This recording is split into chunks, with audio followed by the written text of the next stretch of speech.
Et le DACO, alors, pour tous les amoureux de pandas qui se demandent Polar, c'est quoi? Ça sert à quoi? Laissez-moi vous expliquer la vraie différence entre ces deux bibliothèques Python nées à 10 ans d'écart, Pandas en 2010 et Polar en 2020 en plein Covid.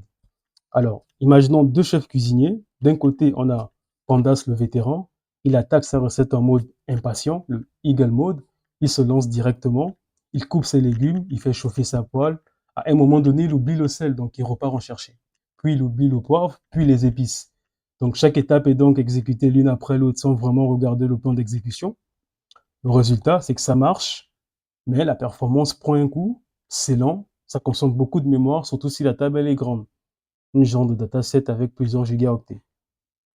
On peut observer le temps d'exécution qui est à 0,1197 secondes. On a Polar, le petit nouveau, ultra malin. Ce chef a une vision holistique. Il prépare tous ses ingrédients avant même de toucher la cuisinière. Il optimise en fait chaque geste grâce à son mode paresseux, le lazy mode, mais dans le bon sens. Polar ne cuisine pas tout de suite. Il construit un plan d'exécution intelligent.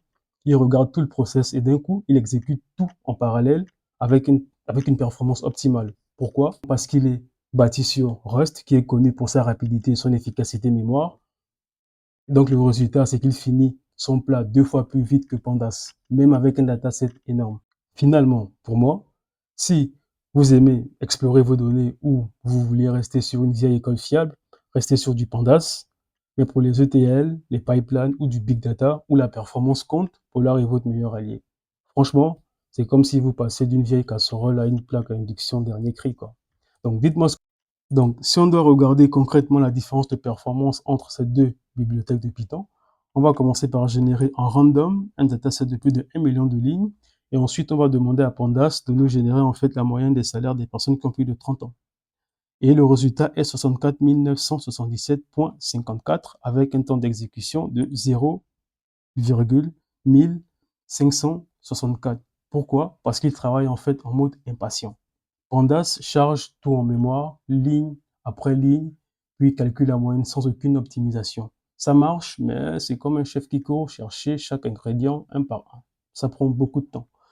A contrario, si on va chez Polar, on va se rendre compte avec le même dataset de 1 million de lignes générées en random, on lui demande la même chose, on fait la même requête, c'est-à-dire filtrer les personnes qui ont plus de 30 ans et nous donner leur salaire moyen.